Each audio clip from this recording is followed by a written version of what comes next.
Então, não começou agora. Então, estamos no nosso segundo encontro, né? Eu já estava conversando aqui com o nosso convidado, Fabrício. Então, esses encontros fazem parte de um projeto de pesquisa financiado pelo CNPq e pela FAPERGS, que tem o título de Caminhografia Urbana. Nós temos um site, aí a Paula pode colocar para nós no bate-papo o link, né, sobre esse processo de pesquisa. Então, faz parte dessa pesquisa um momento, né, que ia acontecer de outras formas e acabou, pela pandemia, até se ampliando e facilitando o processo, que era uma ideia de fazer entrevistas com alguns pesquisadores aí pelo Brasil que praticam, né, o caminhar e a cartografia. Então, nos interessa muito, assim, embora eu acho que os convidados vão apresentar trabalhos para nós, né?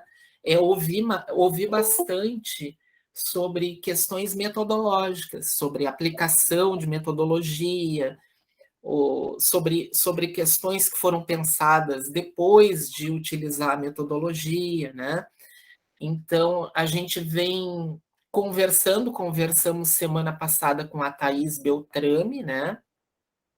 E hoje, então, a gente vai conversar com o Fabrício Encarnação, que daqui a pouco ele se apresenta, né? A ideia é bem informal, tá bem, Fabrício? A gente tem sempre dado assim uns 20 minutos a meia hora para o convidado nos contar sobre a experiência dele ou mostrar algum trabalho aí bem livre. E depois, então, a meia hora final, a gente abre para algumas perguntas que a gente queira fazer, né?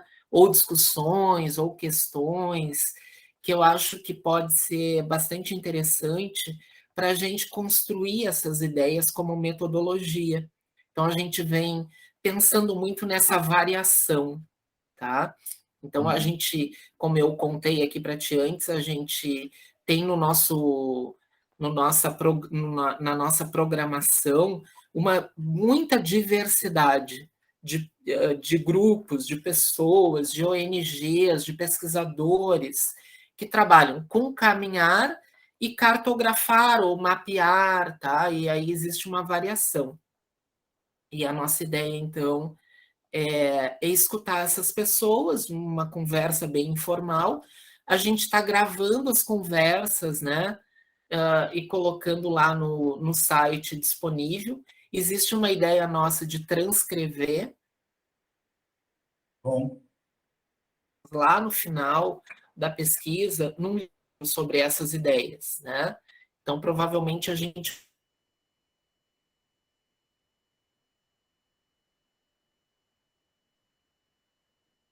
vai lá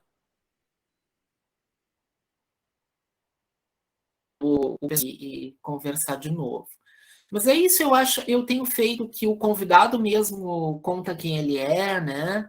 E tudo mais que eu acho mais legal do que eu ler aqui currículo, né? Não se trata tanto de uma formalidade.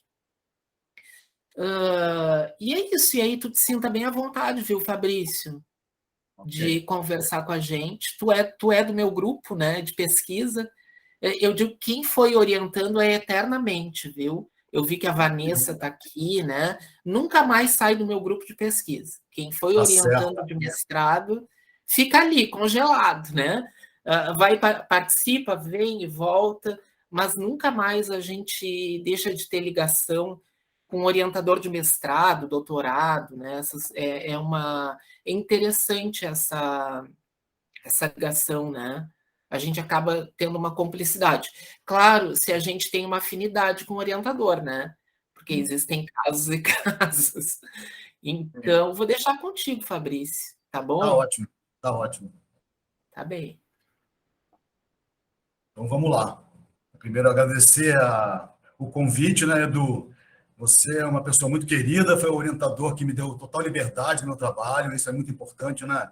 A gente ter uma pessoa que compreenda, que seja livre e, né, e nos permita fazer um estudo que que a gente tem interesse, que nos dá prazer, né? Acho que é isso que vale do mestrado, isso que valeu bastante para mim. Bom, então meu nome é Fabrício Sanz Encarnação, eu sou arquiteto, urbanista, trabalho na Prefeitura de Vitória desde 2002, então já tenho décadas de trabalho na cidade. Sou um arquiteto bastante atuante aqui na minha cidade, Vitória. Fiz vários grandes projetos, pequenos projetos, de pracinhas a grandes orlas, né, na minha cidade. E continuo atuando na prefeitura, e é engraçado você trazer isso nesse momento onde eu estou, e depois eu vou mostrar para vocês, esse trabalho que eu estou construindo, ainda caminhando, né, nessa coisa de uma micromobilidade nos morros. Aí vocês em Pelotas não tem tanta essa geografia tão de relevos como a gente tem aqui na cidade de Vitória, né? É uma cidade mais plana, mas nos nossos morros aqui, e principalmente nas áreas mais carentes, a gente tem muito problema com esse caminhar, essa mobilidade nessas áreas, né, inclinadas, nesses planos, e depois eu vou conversar um pouco mais sobre isso com vocês. A minha ideia aqui, anterior a apresentar isso que eu estou caminhando e construindo ainda na prefeitura, é voltar, né, voltar um pouco no caminho, né, desse passado ali do mestrado, que eu fiz em 2015, a gente entrou em 2015, foi 2016, 2017 que a gente fez o estudo, em 2018 eu vou entregar esse trabalho, e foi muito prazeroso ter você como orientador e fazer esse trabalho na cidade de Pelotas, que foi uma cidade nova, que eu não conhecia, conheci muitas pessoas que me deram muito suporte na cidade, né? Principalmente os professores do curso de arquitetura, e foi muito bacana isso, tenho bastante carinho com esse tempo que eu passei aí, né?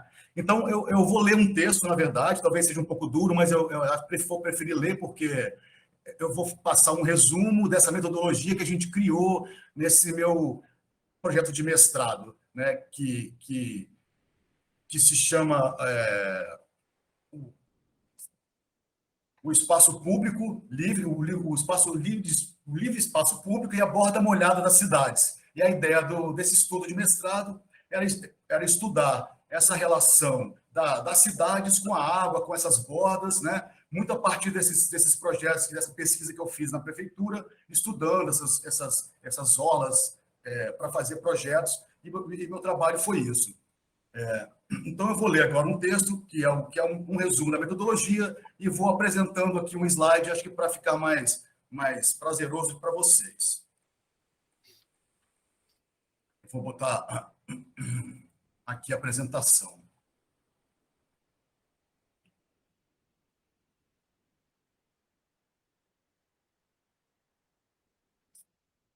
Todos estão vendo aí? Conseguem ver? Sim. Tá? Então, o título do meu trabalho é a cartografia do limite, o espaço livre de uso público e a borda molhada das cidades. Então, né? E vamos lá. Então, a borda molhada das cidades tem grande importância para uma boa qualidade de vida dos cidadãos, né? Estudar os espaços molhados, com ênfase nas questões urbanas e humanas, pode estabelecer um novo olhar para a prática do planejamento e o uso dos espaços de contato imediato entre o meio urbano e a natureza e as pessoas. Essa pesquisa de mestrado busca compreender a importância dos espaços livres de uso público construídos nas bordas molhadas das cidades e a devida apropriação desse território pelos cidadãos, exaltando esse importante limite que a cidade faz principalmente com a água, né? Então, a cada dia mais, a pesquisa sobre o urbanismo se faz propositiva, apontando maiores associações entre a teoria e a prática, e define parâmetros para as cidades e para os projetos urbanísticos, facilitando a adoção desses conceitos por mais pessoas e alcançando um público generalizado. Então, manter a pesquisa sobre os princípios do urbanismo em consonância com a rápida transformação da sociedade contemporânea é fundamental para que as cidades possam se preparar para buscar uma harmonia com o seu tempo, né? A pesquisa sobre o urbanismo contemporâneo se mantém atual quando busca questionar a si mesma, revendo seus conceitos e ampliando seus limites. É mister que o pesquisador se mantenha incessantemente rompendo esses limites entre as áreas de conhecimento e propondo a performance interdisciplinar como uma forma mais rica de criação. A atual investigação sobre o urbanismo contemporâneo tem buscado ampliar a percepção sobre o próprio urbanismo, compreendido muitas vezes de forma restrita, a partir de conceitos a priorísticos, sem buscar o conhecimento na alteridade, na multiplicidade e nos sentidos humanos.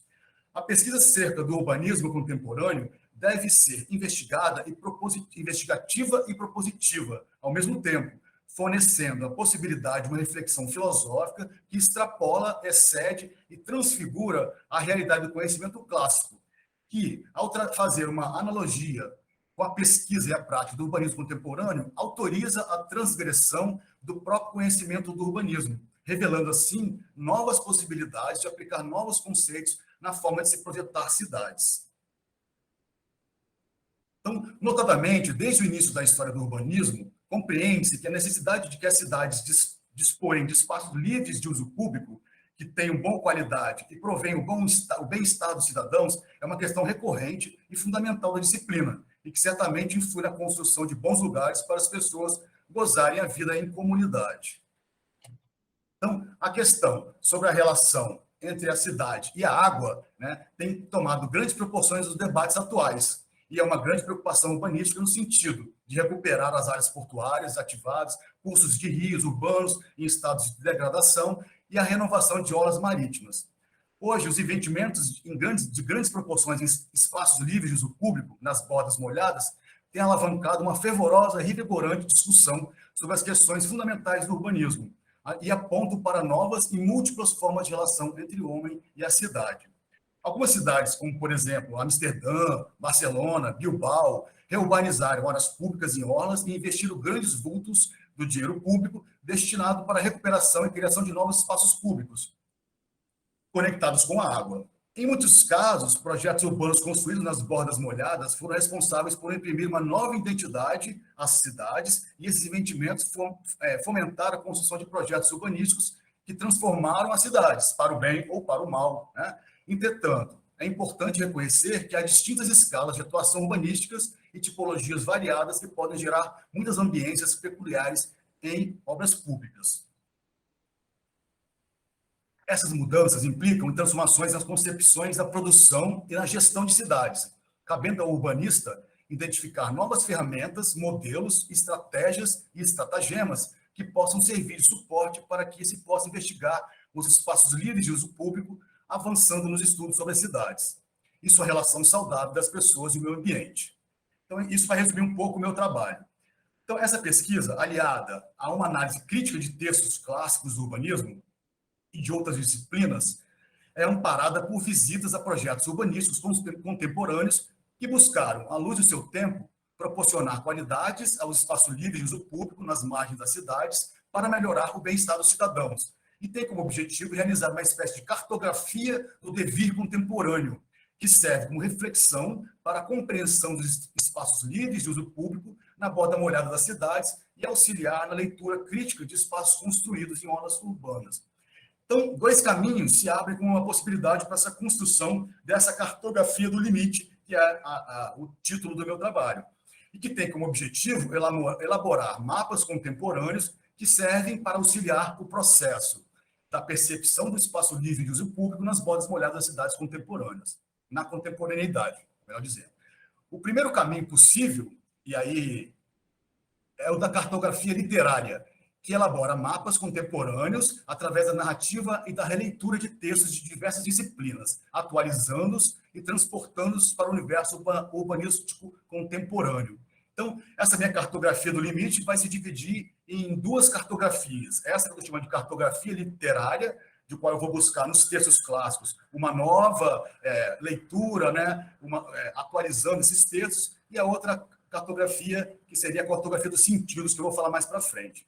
Então, a pesquisa utiliza textos que tratam sobre as questões pertinentes à vida nas cidades, com a pretensão de descobrir, nessa experiência da cartografia literária, imanências que possam ser utilizadas para agenciar novas reflexões acerca dos paradigmas que versam sobre o espaço livre de uso público e sua efetiva apropriação pelos cidadãos.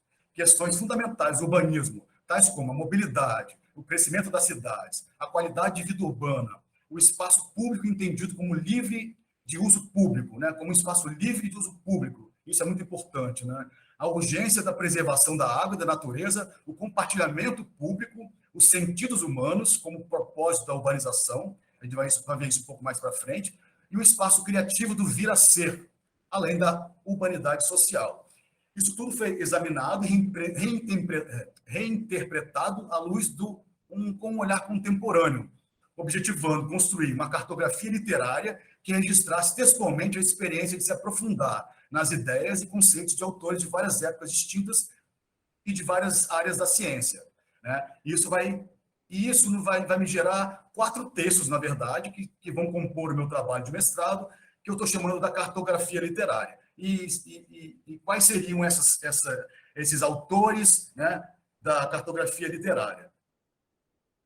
Então, a primeira cartografia literária identifica em vários autores a preocupação com a qualidade de vida das cidades e principalmente com a devida apropriação dos espaços públicos pelas pessoas.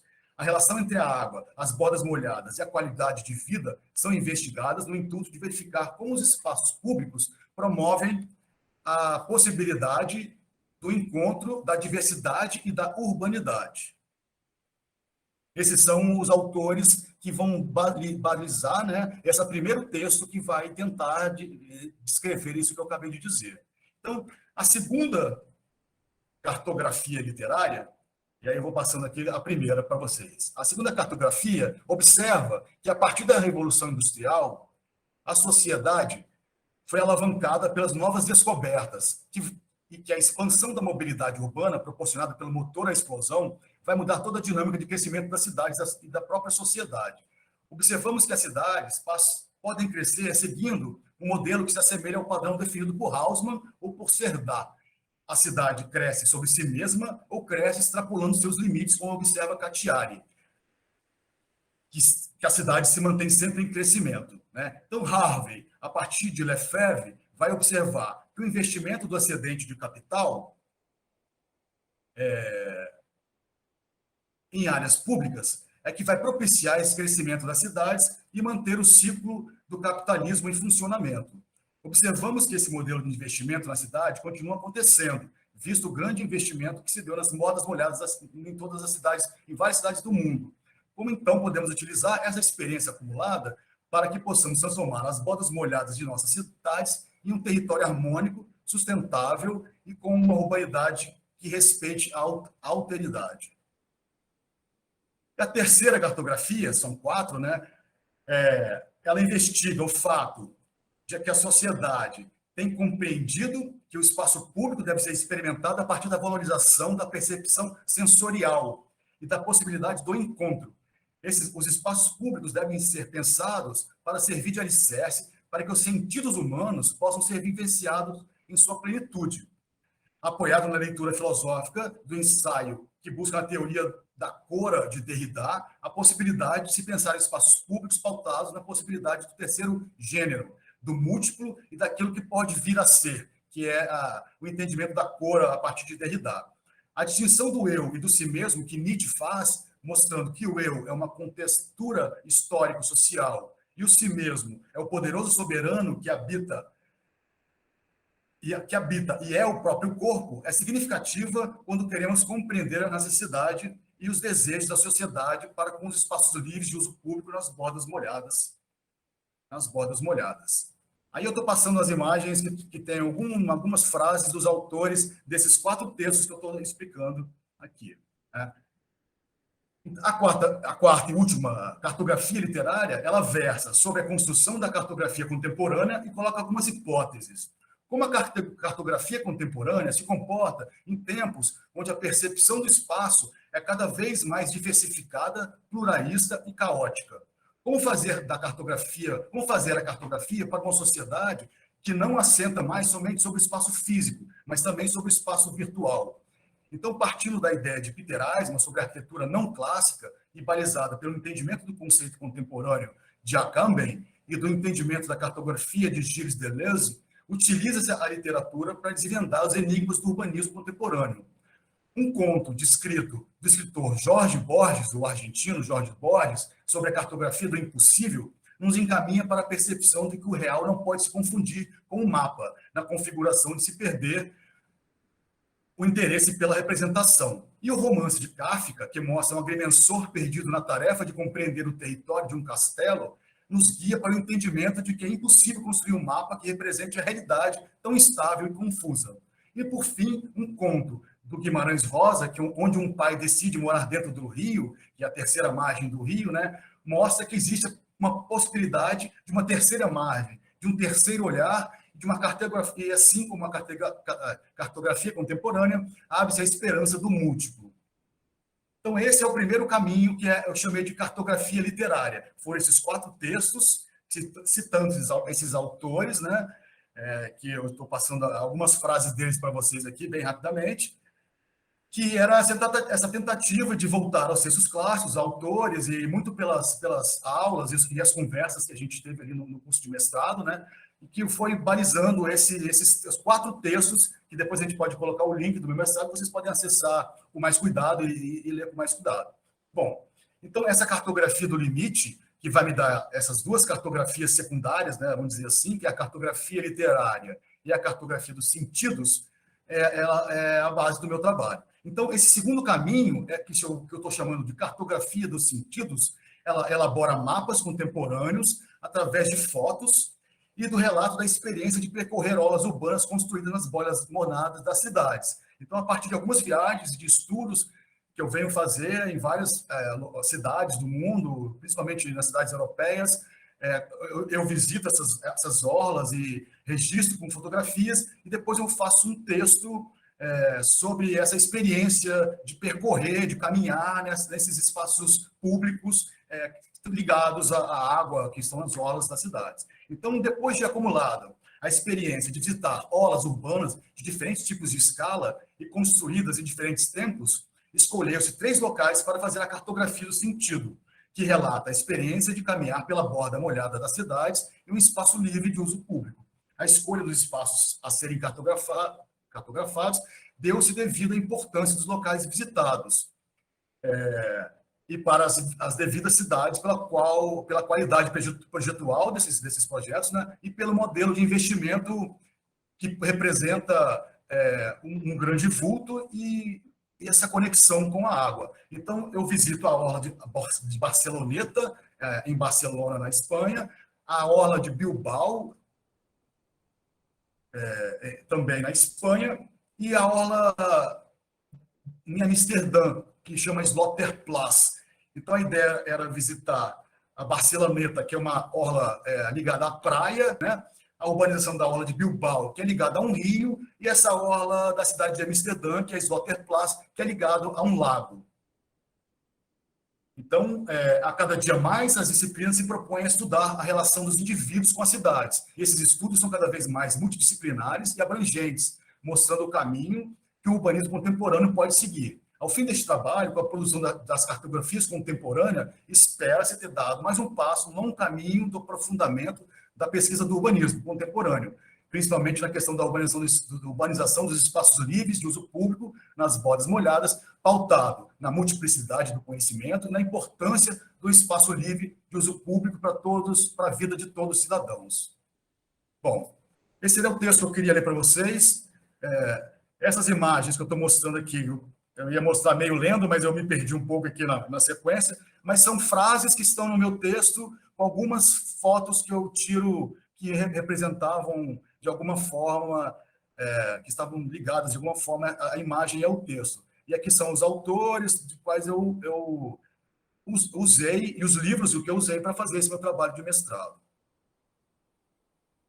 Então, em resumo, eu crio duas cartografias, a cartografia literária, onde eu vou buscar nesses autores, e acho que faz parte do mestrado isso, né? Você ir lá, voltar nos textos, né? Reestudar e buscar uma nova atualização desses textos, e depois essa cartografia dos sentidos, que é como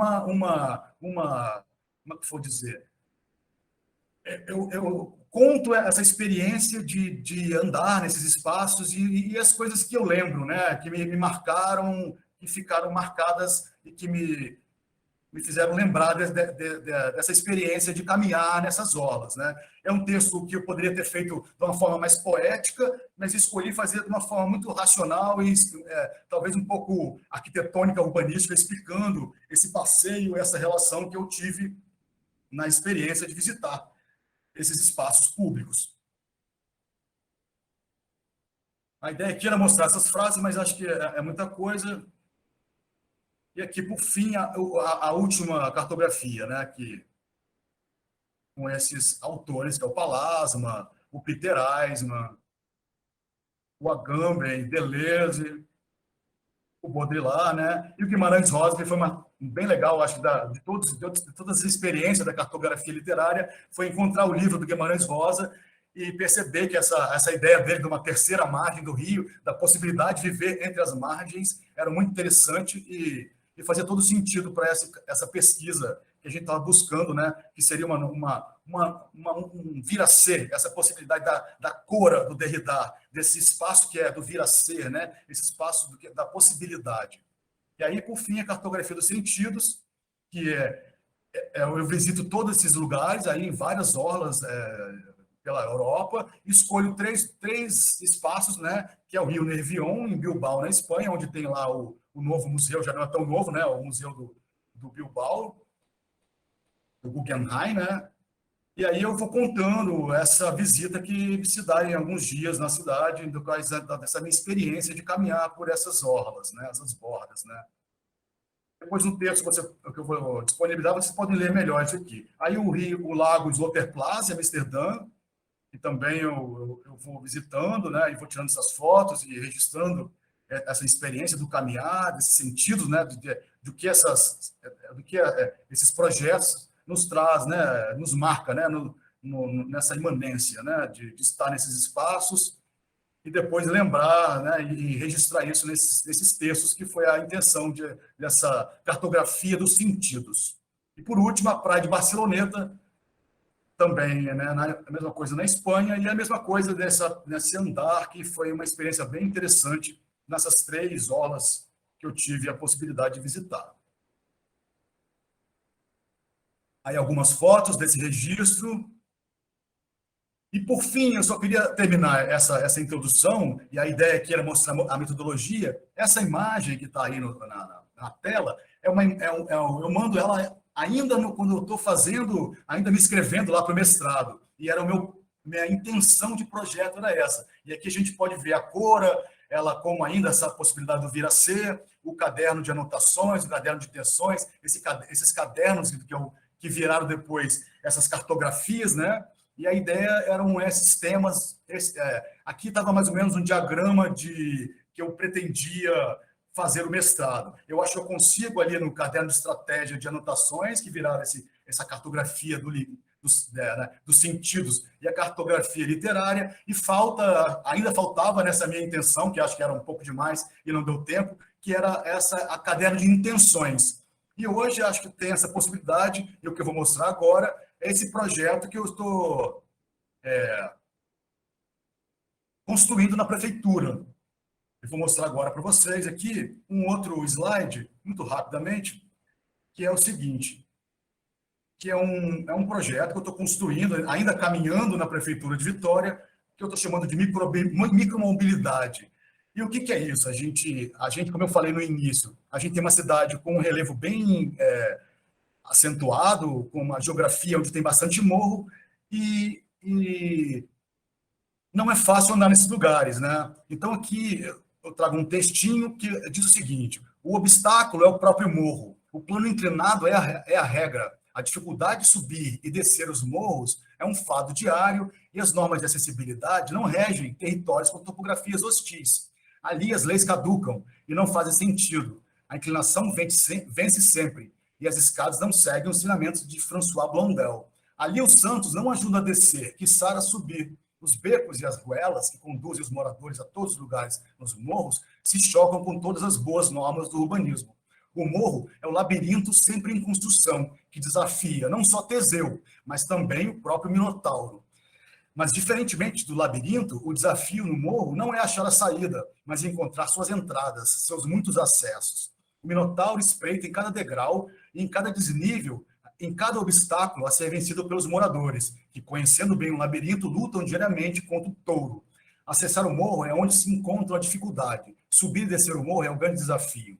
Todo morro tem seu minotauro, em forma de pedra lisa, que persegue diariamente os teseus que habitam os labirintos chamados favela, onde tudo se fragmenta em um caótico espaço confinado por planos cinzas e desbotados, território onde os movimentos são limitados pelo exíguo espaço público existente e aonde, assim como o corpo, os sentidos também são afetados por uma ambiência insalubre, caótica, desarmônica, inacessível e sem cor. E aí eu cito a Jacques Berenstein, que ela tem um texto muito legal também do Minotauro e do Morro, que é bem interessante. É importante lembrar que a paisagem difere da ambiência, pois ela é apenas um instante do devir. A ambiência é o resultado do devir social com o espaço urbano. A ambiência é o resultado da experiência, é uma dialética entre categorias que se opõem e se complementam. E que tudo aquilo que nós vemos, que nossa visão alcança, é a paisagem. Essa pode ser definida como o domínio do visível, aquilo que a vista abarca. Não é formado apenas de volumes, mas também de cores, movimentos, odores e sons. A experiência é a maneira como as pessoas constroem sua realidade, voltada para o mundo exterior. É a capacidade de aprender a partir da própria vivência. Experienciar é vencer os perigos, aventurando-se no desconhecido e experimentando o ilusório e incerto. As emoções dão colorido a toda a experiência humana. É perigoso, é o que não falta, e perigos é o que não falta nos caminhos labirínticos dos morros. O ir e vir dos moradores é feito não somente de mobilidade e acessibilidade, mas também por todos os elementos que impregnam o dia a dia da cidade e seus morros. O cotidiano dos morros é feito por essa dialética entre o espaço construído e o dever dos moradores. E aqui um texto, uma poesia, né, do Costelat, que é bem interessante. Ele fala: é um caminho de cabras, não se anda, gravita-se. Os pés perdem a função normal de andar, transformam-se em garras. Primeiro é uma rampa forte, talhada na própria pedra. Depois são pequenos degraus. E que degraus? Esperanças de degraus. Degraus esboçados na rua, viva. Escorregadios, perigosos, traçoeiros. E lá embaixo é a rua, o precipício, a grande possibilidade de se quebrar o pescoço. Aí anda-se, sobe-se, vai-se adiante como por um milagre. E quanto mais se sobe, mais se arrisca um tombo fatal, a uma queda na pedreira imensa. Falavam-me sempre no perigo de subir a favela, nos seus terríveis valentes, os seus malandros que assaltam com a mesma facilidade com que se dá o bom dia. Mas o maior perigo que encontrei na favela foi o risco, a cada passo, de despencar-me, de lá de cima, pela pedreira ou pelo morro abaixo. Então, muito interessante, né? Essa poesia, acho que é exatamente esse problema que a gente encontra nos morros, nessas áreas onde o urbanismo caduca, onde as leis urbanas não funcionam, onde a acessibilidade não tem como ser aplicada. E esse que é a intenção desse projeto, né? Aqui algumas soluções que vão muito além do caminhar, né? Porque o caminhar com a bicicleta e esses equipamentos que a cidade oferece junto com esse caminhar. Então, pequenos detalhes que a gente consegue, talvez, melhorar o dia a dia desses moradores, dessas áreas, principalmente dos morros, né? Onde eu não tenho condições ou a condição dada já é muito, muito problemática e a gente tenta dar algumas soluções para melhorar a vida desses moradores. Aí, uma foto aqui de uma cantoneira e de um exemplo que pode facilitar a subida das pessoas com uma bicicleta, né, nessas escadas dificílimas, né, e que ajudaria muito essa mobilidade, a ideia aqui é melhorar essa micromobilidade das pessoas. Além disso, a gente sempre encontra nos morros esses espaços perdidos, vamos chamar assim, onde a gente pode, com pouco esforço, criar uma micropraça, algum espaço onde possa essas pessoas criarem um espaço de encontro, onde as pessoas podem se encontrar, né, onde essas crianças possam brincar, e acho que isso é muito quando a gente consegue criar esses pequenos espaços, essas pocket praças, né, isso certamente traz uma qualidade de vida para todo mundo que está morando ali em volta.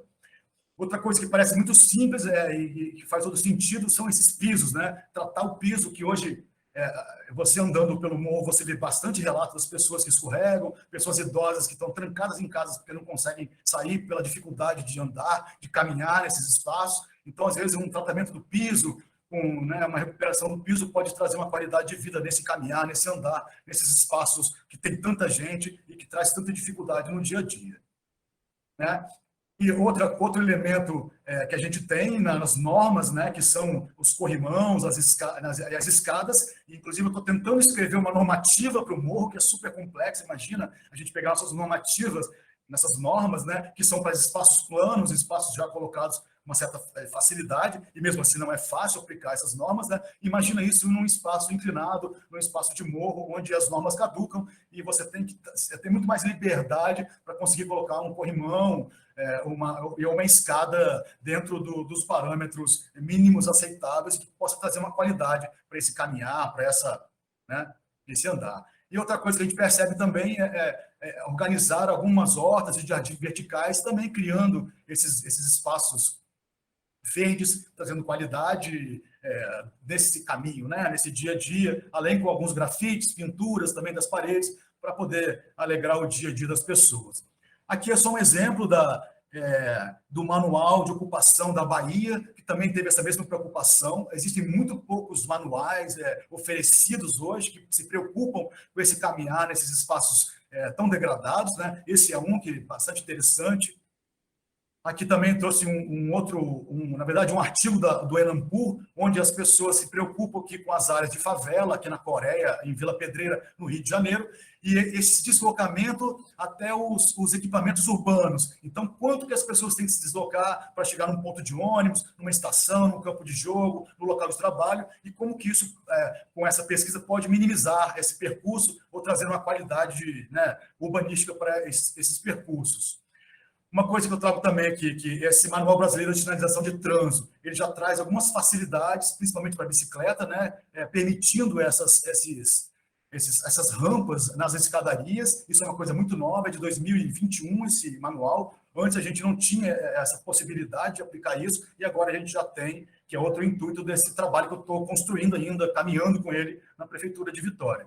Aqui algumas fotos de alguns lugares do mundo que são equipamentos que se complementam nessa caminhada, com esse suporte para a subida de bicicleta, né, os funiculares, né, os elevadores, até escadas rolantes nos espaços públicos e as rampas com escadarias muito bem, que sempre quando são bem pensadas, facilitam esse deslocamento do dia a dia, esse caminhar, que eu acho que é o nosso objetivo da conversa aqui. E aqui um outro estudo que ele faz ele faz um mapeamento e dá ele classifica, né, alguns itens que podem melhorar essa mobilidade na cidade, que é interessante também a gente ter esses aspectos, esses itens a serem observados quando se projeta e se constrói a cidade, né? E, por fim, que é já uma tentativa de aplicar essas ideias no Beco Manuel Azeredo, aqui no bairro de Tararé, e vocês veem que é um beco que liga duas vias principais, né? Que eu fui fotografando todo esse percurso desse caminhar nesse morro, e depois, a partir dessas fotos, a gente vai descobrindo e conversando com as pessoas quais são os grandes problemas e o que a gente pode fazer para minimizar ou melhorar ou tentar dar um suporte para o dia a dia dessas pessoas que caminham todos os dias nesses espaços tão difíceis de caminhar. Bom, então acho que era isso, Edu. Foi ótimo, Fabrício.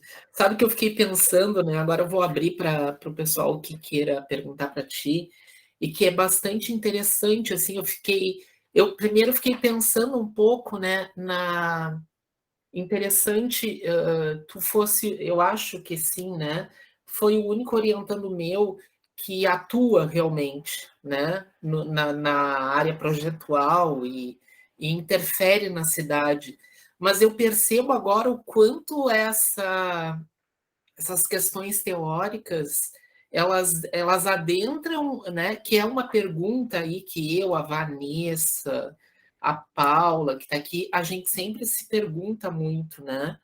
Sobre a prática da caminhada, né? E desse mapeamento e da ação dele depois, né? O quanto ele é uma ação, claro, intelectual, do pensamento, né? de questões críticas da arquitetura, que são importantes, e do urbano, mas o quanto ele também pode, né, escorrer lá para a ponta. Então, essa é uma questão, acho interessante, que eu me lembro que eu me deparava no teu texto, né, com essa questão prática. Então, isso é uma questão que me chama a atenção, de perceber, né? Agora tu aí na prefeitura, então eu percebo, não sei se a gente pode dizer essa poética, né, na tua produção.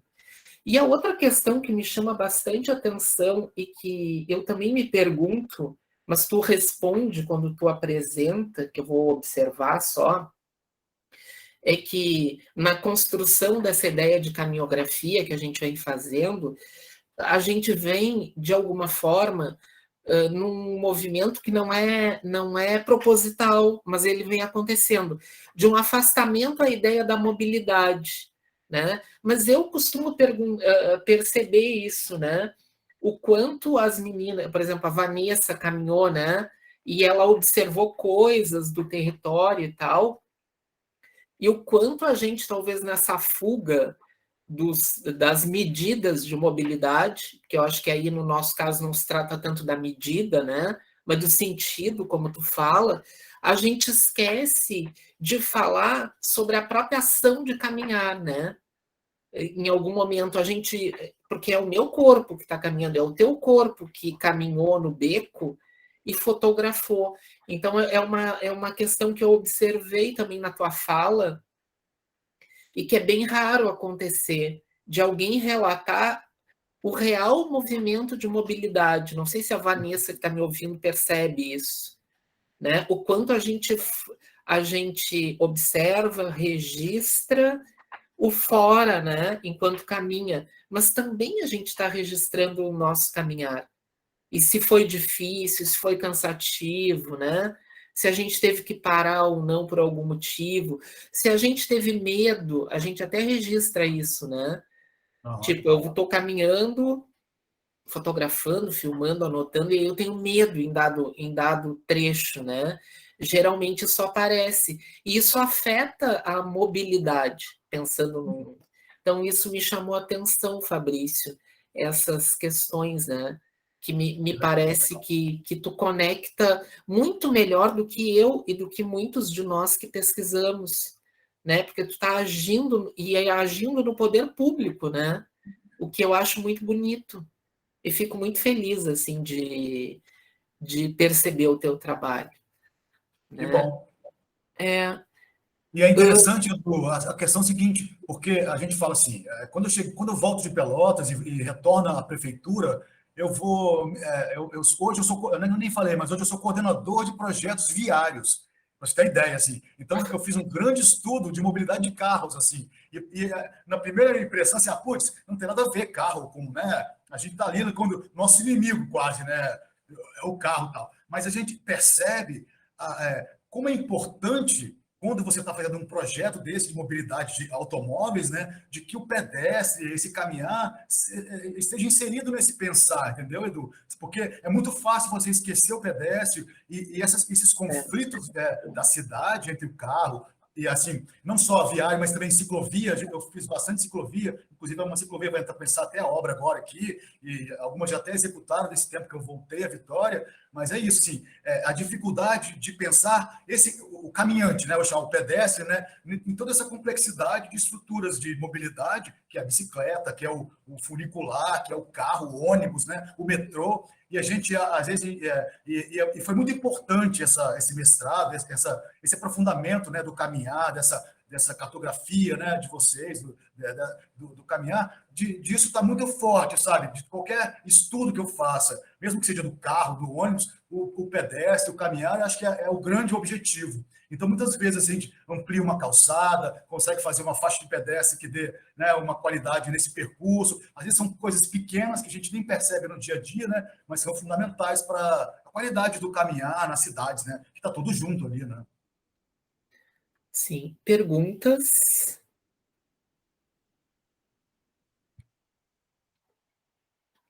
Manuel. Oi, Manuel. Eduardo, boa tarde, tudo bem? Tudo bem? Fabrício, primeiro, desejar que você tenha sucesso na tua implementação no trabalho que Muito você está obrigado. fazendo. Oi? Muito obrigado. No trabalho que você está fazendo na prefeitura, né? Mas, voltando um pouco, duas perguntas. Qual é o teu entendimento de limite na realidade? E para você, na tua abordagem conceitual, né? Que distinção, eventualmente, você faz entre limite, borda, fronteira, né?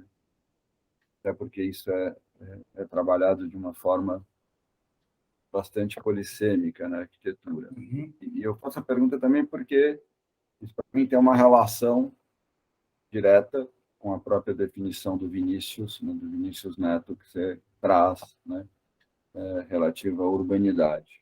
Sim. E também nessa linha, quer dizer, como é que o que é a Cora para você? A Cora está relacionada à origem do termo, quer dizer, aquilo que é fora da polis, né?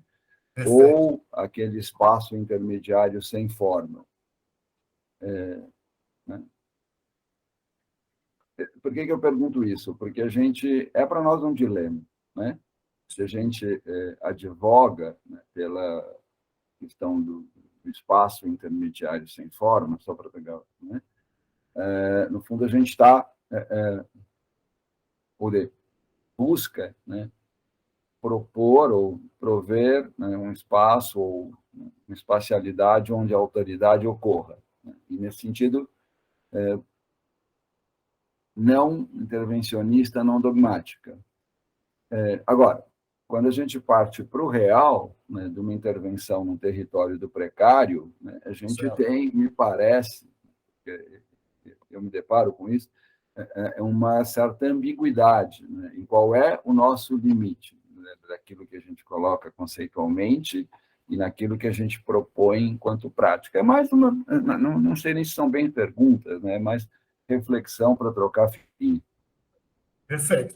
Eu vou começar pela Cora, tá? Que, assim, a Cora é um livro que eu li muito antes de fazer o mestrado. Eu parto do entendimento do Derrida, da Solis, né? Principalmente do Derrida, que vai escrever aquele livro Cora dele, que foi apropriado pelos arquitetos, principalmente o Peter Eisman vai se apropriar dessa filosofia, vou chamar assim, do Jacques Derrida, né? E, para mim, a Cora vai representar esse espaço do vir a ser, esse espaço ainda não construído, né? Acho que eu estou mais para o Derrida, dessa possibilidade, desse espaço feminino, né? Que vai gerir, esse espaço de gestante que o Derrida fala, né? Esse espaço da possibilidade. E aí, por isso que eu vou fazer esse link com o Guimarães Rosa, que para mim acho que foi bem legal, dessa terceira margem do rio, né? Desse novo espaço que o pai que decide morar no meio do rio, e ali fica uma coisa da Cora do Guimarães Rosa, que é essa possibilidade de uma coisa nova, do terceiro gênero, né? Desse vir a ser. Então, assim, é muito por aí. A Cora é um entendimento bastante complexo, filosófico, né? O Derrida não é um cara fácil de ler, é bem complicado, mas aí, junto com o Eduardo, a gente foi lendo e acho que fez algum sentido nesse entendimento, dessa possibilidade de criar coisas novas, de extrapolar esse limite, né? E aí, já na sua primeira pergunta, extrapolar esse limite do que é dado, do que é possível, né? E, para mim, o limite, a borda ali vai dizer muito sobre a borda mesmo, essa relação entre a água e a cidade, essa borda, né, da praia, a borda do rio, a borda do lago, e o limite, esse limite extrapolável, esse limite que a gente pode romper, né, romper o subjétil e alcançar esse espaço da Cora, esse espaço gestante feminino desse vir a ser. Eu acho que é muito por aí, Manuel, assim.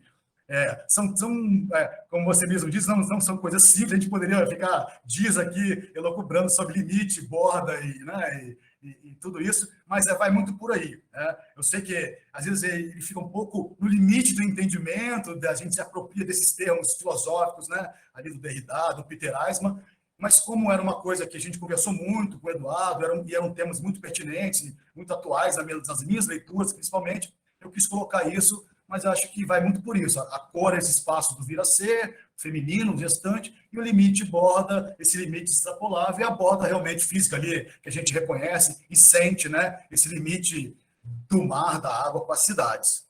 Não sei se consegui te ajudar ou te explicar melhor. o que eu penso. Eu fiquei curioso com a última pergunta do Manuel sobre o limite do projeto, o limite projetual. Ah, tá. Acho que eu entendi a pergunta do Manuel. Eu acho que, assim, quando eu vou tratar esses espaços de morro, né, Manuel, assim, espaços dificílimos, onde o limite da lei não é mais, ele caduca, é isso que eu estou dizendo aqui, né? Eu não tenho mais a lei, esse limite, e às vezes o limite da profissão, né? Porque a gente é regido por leis, o arquiteto segue leis, segue normas, né? É da nossa profissão isso, né? A gente não pode fazer uma escada fora ali das normas tal, mas esses espaços onde isso não funciona mais, esses planos inclinados, esse espaço colocado, a gente tem que romper esse limite, né? Esse limite da lei, esse limite do possível, o da regra, né? Como você colocou, né? Eu acho que é difícil isso, a gente porque a gente está seguindo regras, a gente às vezes é muito cobrado, e você no poder público é muito mais complicado isso, porque hoje eu tenho Ministério Público, eu tenho, assim, a cobrança é muito grande, da gente, qualquer erro, qualquer vacilo, a gente está no olho do furacão sendo cobrado, então extrapolar esse limite, e principalmente nesses espaços, né, tão difíceis, não é fácil, né? E eu acho que a gente não tem como não extrapolar esse limite da lei e do urbanismo clássico, do que a gente aprende nas universidades, nas escolas, né? Que é o clássico ali, que é o dado pelas normas e tal. E eu acho que vai muito para isso, da questão do limite, né? Eduardo, só uma coisa super rápida, eu não quero monopolizar, a minha observação, a minha pergunta,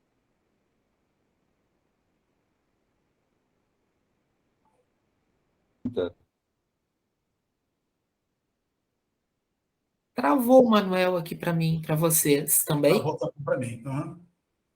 Deu uma congelada, né? Vamos Sim. ver se ele volta. não,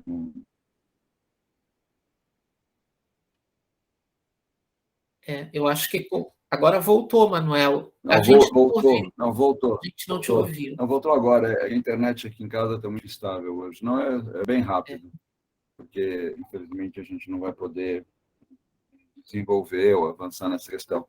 A minha pergunta não foi no sentido do limite da lei, do limite da legislação. Foi, né, na contradição da nossa própria atuação. Na medida em que eu defenda que o espaço público é o espaço da alteridade, como é que eu posso ser 100% propositivo na caracterização do espaço público? É mais essa dicotomia que eu acho que ela é intrínseca à nossa atuação, principalmente quando a gente vai trabalhar em territórios do precário como uma comunidade, que tem todo um outro universo, todo um outro conjunto de questões colocadas, e que eu, pelo menos, acho que a gente tem que tomar muito cuidado, até certo patrulhamento, né, para que a gente não seja impositivo naquilo que entendamos que deva ser. Não estou dizendo que essa é a tua proposta, pelo contrário, estou aqui, divagando um pouco, sim, só isso. Bom, vou parar porque tem mais gente aí para falar. Mas, Manuel, assim, essa questão que você coloca do limite e da imposição do arquiteto, que é difícil, né? Esse limite também é difícil, né? Da gente impor nossos desejos, nossos entendimentos. Eu acho que como a gente desconstrói isso, né? É ouvindo muito a comunidade, a população, quem mora ali, quem vai viver, né?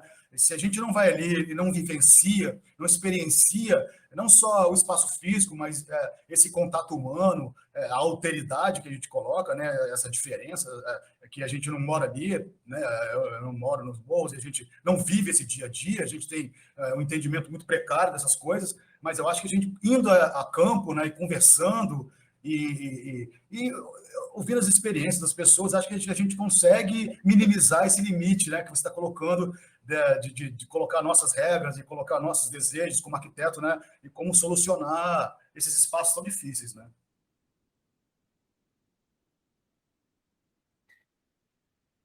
Mais perguntas? Questões para o Fabrício? Vanessa?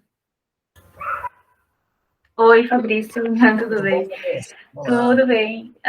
Eu fiquei pensando assim um pouco nesse teu trabalho, eu tinha olhado ele no outro tempo também, pensando muito nessa relação desse corpo que caminha nessas bordas, assim, né? Nessa relação com a água e que nem o professor Eduardo comentou, né, sobre como a gente se sente nesses locais caminhando, né? Então, eu vejo que o trabalho fez em 3 locais diferentes, né? Então, são locais com projetos, né, bem emblemáticos, né? Enfim. E eu vi que tu trouxe também a questão da cartografia dos sentidos, né? Então, eu queria que tu comentasse um pouco mais dessa tua relação, dessa tua caminhada, né? Do teu corpo passando, né, por esses locais. O que tu poderia mencionar, assim, de que realmente te despertou, que te aguçou teus sentidos, né? Se é nesse sentido que tu coloca, né, essa cartografia dos sentidos, a partir dessas 3 locais diferentes, né? Com o lago, com com o rio e com a praia, né? Então, o que tu poderia colocar aqui para a gente explicar aqui como é que foi essa tua percepção como cartógrafo, né, nesses locais, e o que tu poderia dizer que tu viu de diferente também, ou que pudesse ressaltar nesse percurso, né? Legal. Eu queria, assim, hoje, logo quando eu saí de Pelotas, que eu terminei o mestrado e voltei para Vitória, eu vendi os 2 carros que eu tinha, né? Eu e a minha esposa tinha um carro, vendi. Então, hoje eu vou andar a pé na cidade aqui. Eu tento andar a pé o máximo que eu posso aqui em Vitória, vou trabalhar a pé, volto a pé, e todo o percurso que eu posso fazer a pé, hoje eu me proponho fazer isso como vida, né? E aí que a gente tem experiência, né, Vanessa, assim, dos cheiros, né, das pessoas, dos encontros, né? Porque a gente está dentro de um carro caminhando, é uma coisa monótona, né? E que talvez a experiência seja bem reduzida, né? E essa experiência dessa cartografia dos sentidos, que foram várias aulas que eu visitei, não foram essas 3, eu escolhi essas 3 até para ter uma relação com o rio, praia né, e lago, porque foram, acho que talvez não seja talvez as aulas mais legais que eu tenha visitado, que fosse a melhor experiência. Mas aí eu escolhi essas 3, né, pelo vulto, talvez, ali de Bilbao, do investimento público, toda a reverberação que teve daquele projeto, né? A orla de Barceloneta também teve um investimento muito grande, e coloquei a orla de Amsterdã ali porque era o lago que faltava nessa tríade de águas, né? Assim, eram viagens que eu fiz antes do mestrado, né? Então eu tinha muita referência fotográfica, era assim, a minha memória fotográfica foi muito importante ali, porque eu resgatei aquelas fotos. É claro que aquilo tudo está guardado no seu imaginário ali, né? Nos seus sentidos, né? E talvez eu pudesse ter feito um texto mais poético, mais voltado assim das experiências sensoriais. O meu texto foi bastante, eu vou chamar de um pouco duro, assim, de um relato, talvez até de um olhar arquitetônico, urbanístico.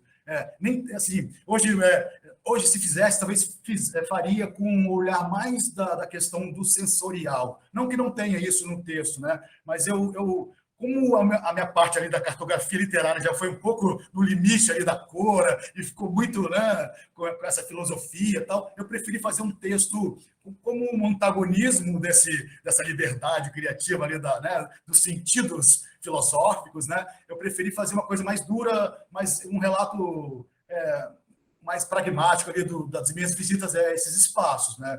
E foi muito de lembrança, né? Eu não voltei a esses espaços, o que estava, então, um relato de memória, e uma memória fotográfica, e uma memória ali de lembrança. E eu vou a Orla de Bilbao, eu não vou uma vez só, vou várias vezes ali, que a gente fica hospedado ali perto, tal. Então é um caminho ali da cidade, e era um investimento com o museu, né? As sensações são magníficas, né? Uma arquitetura magnífica, né? De outro mundo, né? O museu de Bilbao. E você tem, assim, normalmente os rios estão um pouco degradados, assim, a questão da água nunca é a melhor possível, né? São cidades grandes, com todos os problemas que tem com a questão da água, né? E toda essa experiência de andar por essa borda, com essas pontes, né? Essas conexões, e foi muito interessante. O passeio ali em Barceloneta foi muito legal, e tem uma coisa que, já que você está perguntando coisas legais que aconteceram, uma coisa muito interessante que aconteceu andando na praia de Barceloneta foi encontrar um cara nu, completamente nu, andando na praia. E foi um impacto, assim, em Barcelona eles permitem a pessoa andar nua, até perguntei uma pessoa lá, mas pode, as pessoas têm esse direito de andar nu aqui? Sim, claro, né? Desde que você não olhe e fique olhando para ele, né? Então eles entendem que o cara pode andar nu na praia, que o problema é quem vai ficar olhando para ele, não é o problema do cara estar nu na praia. Isso é bem legal, assim, uma coisa que a gente não tem no Brasil, talvez tivesse uma roda de gente em volta do cara, né? Talvez, sei lá, que iam fazer com esse sujeito. Mas isso foi uma experiência bem interessante de ver um cara nu andando assim na calçada, no calçadão ali de Barceloneta, e isso foi uma experiência bem interessante. O Fabrício, um pouco continuando o que a Vanessa perguntou para ti, né, que a gente anda discutindo bastante aqui no grupo, essa ideia de fazer fazer o mapa, né, e a gente anda descobrindo que a gente pode fazer o mapa antes, durante e depois. Tu fizesse os mapas depois, né? Ou tu elaborou isso, como tu falou, com o teu imaginário, né? E a gente vem pensando, né? Isso ainda não é uma definição, é uma ideia, de que é muito potente o mapa feito no momento da caminhada, né? E parece que mesmo tu tendo caminhado antes, vamos dizer assim, tu fez as fotos no momento, né? Isso. Que já é um registro, que para mim já é um, como se fala, é um mapa feito ali no momento. Certo? É um mapa, então a gente vem pensando muito da potência daquilo que é produzido no momento do caminhar, né? Ou a escrita, ou a foto, ou o vídeo, ou um desenho, né? Da potência desse registro, né? Em detrimento de que a gente produz depois mapas e tal, mas que existe uma questão temporal aí, né? Embora a cartografia não tenha um tempo definido, né? Ela atua, por exemplo, para mim, ela foi sendo feita durante todo o processo, até mesmo antes do mestrado. Isso eu acho bem interessante, porque tu viajou antes, né?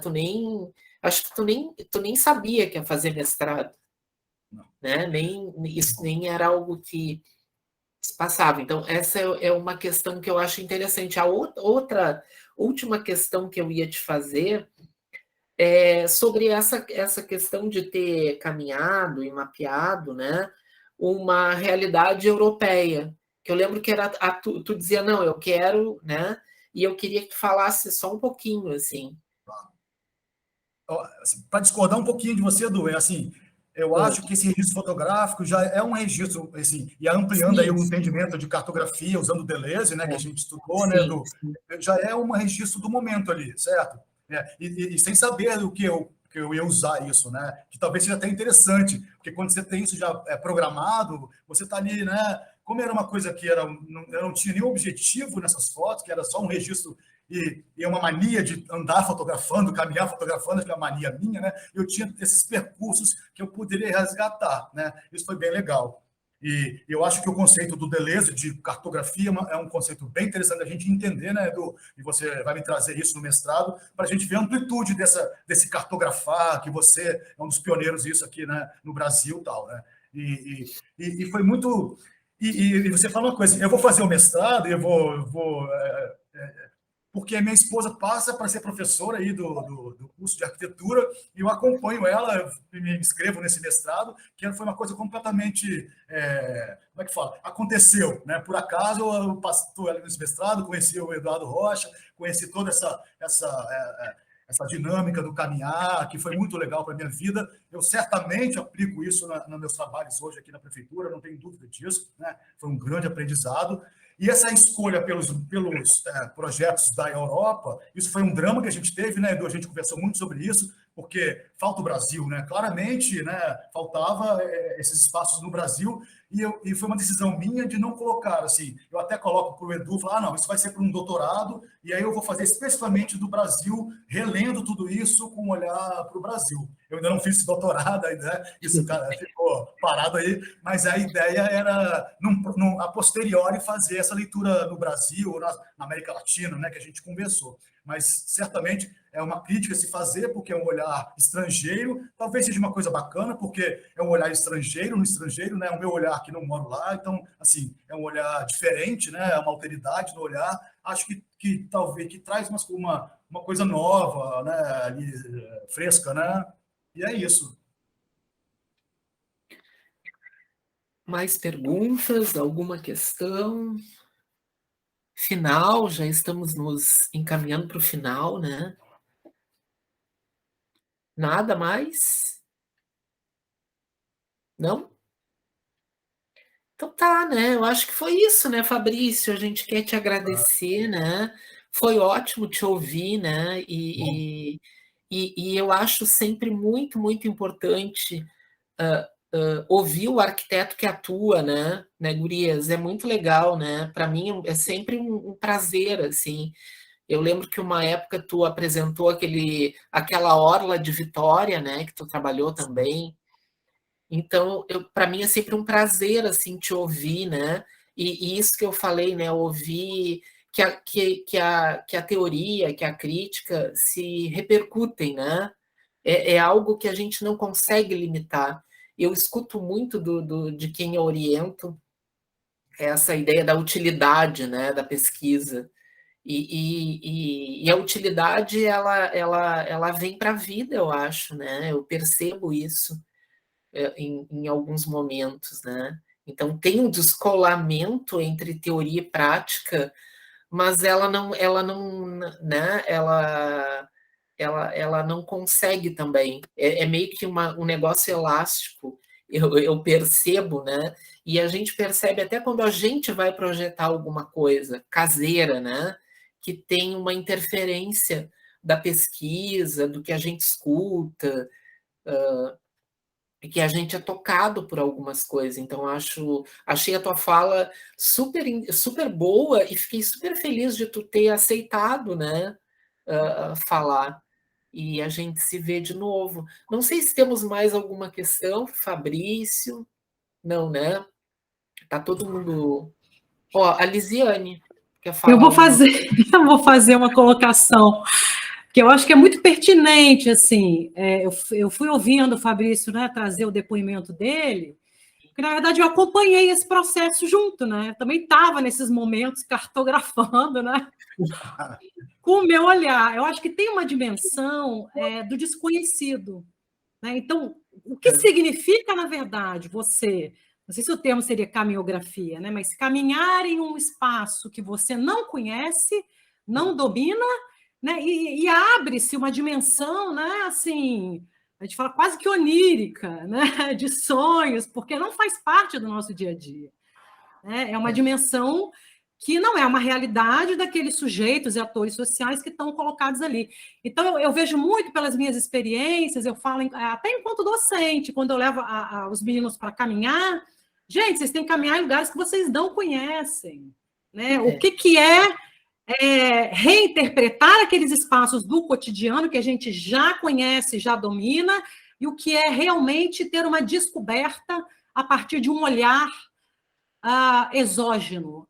Neste caso, um contexto europeu, né, eu acho que ele vai ao extremo de um desconhecimento de uma realidade que está colocada ali. Se a gente pensar num clima, Fabrício caminhou no inverno, nessas localidades, né? Se fosse no verão, seria totalmente diferente, né? Então, acho que isso é muito interessante, né? Essa dimensão dos lugares acompanhado com o nosso saber, né, sobre aquele lugar específico, porque nesse caso ele é totalmente desconhecido, né?